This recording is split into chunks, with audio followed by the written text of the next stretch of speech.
Thursday's slate is packed with compelling games. The season is now upon us.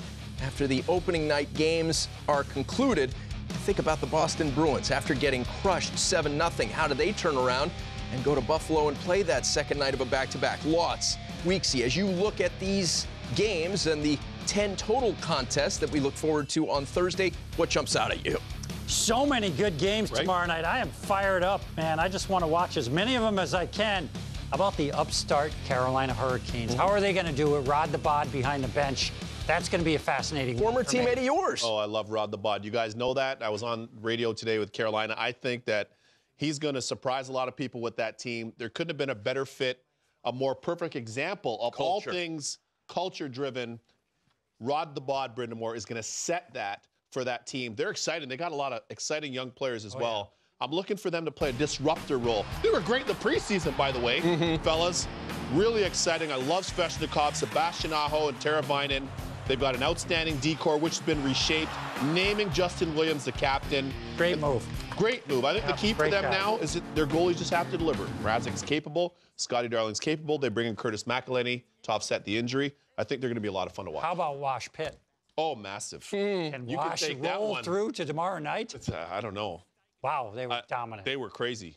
That game was a statement game on home ice, banner-raising night against the Boston Bruins. So that'll be a fun one to watch. I'm excited about Winnipeg and St. Louis. St. Louis made so many positive changes. Only hang on TV. That a boy, lots. Positive changes, and yet Winnipeg, there you go. You feel like they're going to pick up right where they left off last year. Yeah, and I think everything for Winnipeg is riding on the shoulders of Connor Hellebuck, who had an amazing year. Vezina Trophy finalist. He was awesome. 44 regular season wins. U.S. record. NHL record, U.S.-born goalies, as you were just talking about, Tommy Barrasso. But what will be interesting is, can Jake Allen sustain it? Can Jake Allen sustain it? Because he has the skill, and they need Jake Allen to be at his best. And I think he can do it. He's got the skill, but they need him to play that way all season long. But these two teams, a lot of changes for the St. Louis Blues, as we talked about upstairs. And the Jets are a lot of fun to watch, too. Ryan O'Reilly, we hear so much about his game and what he brings. Why was that the piece that was so coveted? Just don't think the Blues had anybody like that. We know they've got some skill, and you've got Schwartz and Tarasenko, and you've got a D-core, quite frankly, like the Blues have. All they needed to do was to add a little bit more strength down the middle. They really shook it up, as you can see the subtractions right there. A lot of good players on that list gone. And then they bring in Tyler Bozak and Ryan O'Reilly to solidify that middle. They signed David Perron, who's back for another stint with him. They add Patrick Maroon. They add Chad Johnson. They add Patrick Maroon. Jordan Nolan. I'm pretty excited and anxious to see how the Blues do. I really am. I think they made some great additions. I like the job that Doug Armstrong has done with this club. I'm going to be fascinated watching that one tomorrow. Yeah, and hey, keep an eye on the young players. Kyrou and Robert Thomas, two OHL grads that shredded up the OHL last year, that are coming in with a lot of skill and a lot of finesse. Robbie Fabry will be back healthy. Yes, that's what we're rooting for. We are. Yep. I'm a big Robbie Fabry fan as well. Difficult coming off of 2 ACL surgeries. Years. It's tough. Goodness. We want to see him back in the lineup, but there's a trio of OHL players. But Kyrou and Thomas, especially, keep your eye on those guys. Let me ask you about, because you touched on Jake Allen. Opening night. This is the story with the St. Louis Blues. Last year, Carter Hutton was so crucial. Amazing. He's not there anymore. It's got to be Jake Allen. It isn't just that he needs to be. They're counting on him. It's his team. It's his season. He's the guy mentally for him going into the season, because physically the tools are there. We've seen him be elite at times. What does he need to do to sustain that? Just follow his same process. Do the things that he does repetitiously. So be his work habits, the drills that he does before practice, his routine, his pregame prep, his visualization.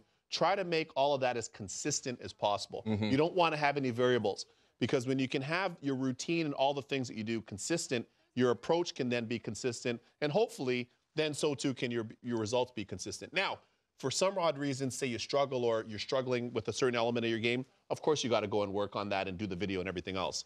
But that consistent approach, that's one thing that I learned from playing with the greats, be it Luongo, be it Marty Brodeur, be it Henrik Lundqvist. These guys, Rod Brind'Amour we talked about earlier, Ron Francis, you know this lots, their method is the same. They're very methodical. They're super precise. It's like a Swiss watch. And that's what really helps allow them to be as consistent on a great and high performance level that we've seen from those guys. I struggle with Jake as a guy that only scored 21 goals in the season, which isn't a lot, obviously. There's things that I see as a former shooter from him that I think are bizarre. Some of the ways that he plays shots off the wall, I can't figure out how he's standing, how he squares up. So there's something there if I was a shooter that would give me a comfort level playing against him. And yet he's had some miraculous stretches where he's an elite goaltender in the league.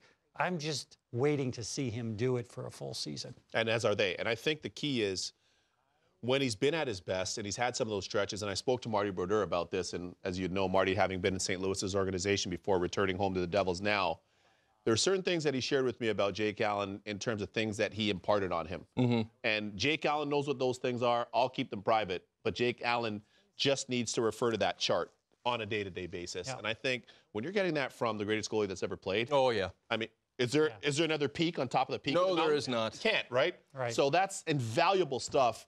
And if Jake can just incorporate that on a day-to-day, I think he can be fine. Marty went 20th overall. First-round pick, and as Weeksy points out, great. All-time great.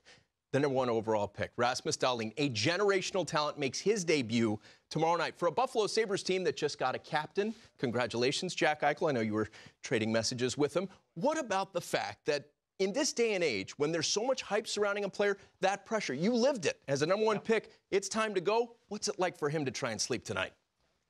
You know what? There's a lot of anxiety that first game. The preseason is so much easier, but you don't always recognize that coming into the league as a rookie. And we see it every year. You see how many guys have had incredible preseasons for the National Hockey League clubs. They're starting the seasons with those clubs, and they may have scored at a rate above a point a game, and all of a sudden they can't come up with a half point a game. Well, that's because the games turn up about 50 notches from what the preseason was. And that's what Dahlin is going to see tomorrow night against a very wounded bear, so to speak, in the Boston Bruins, who got just throttled tonight by the Washington Capitals. So it's going to be tough.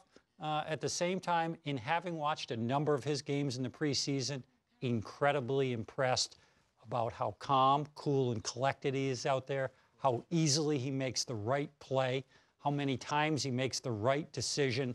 The algorithm clock for him is really strong. He's running through simulations in his brain, and he's coming up with the right answers a lot. I'd be really excited if I was Phil Housley to have him on my blue line tomorrow night. No doubt. I'm excited to watch that group. Me too. I am. Undercover, I'm excited to see what's happening Jack Eichel in should Buffalo. be a beast. He should be a beast. The guy is a beast. He is a beast. Now he needs to lead them to some victories and be the player. I told Jack Eichel straight up, he is. anything less than 80 points for me, I'm disappointed. Because I think he can be an 80, 90, 100-point guy in this league.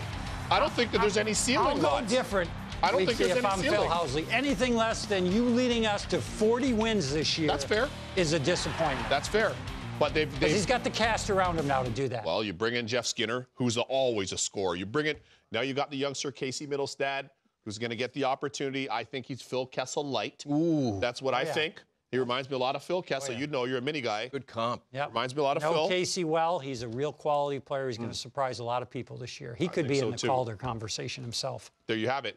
They re-signed Reinhart. You take your pull-up So bar I'm very, shove and it. hey, listen, also, exactly. Nobody's talking about that now. Okay. But listen, I want to see Carter Hutton, though. Carter Hutton gets the opportunity. This is his chance. He had the You opportunity bet. to go other places.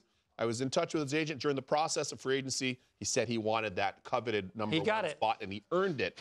So it could be some stability.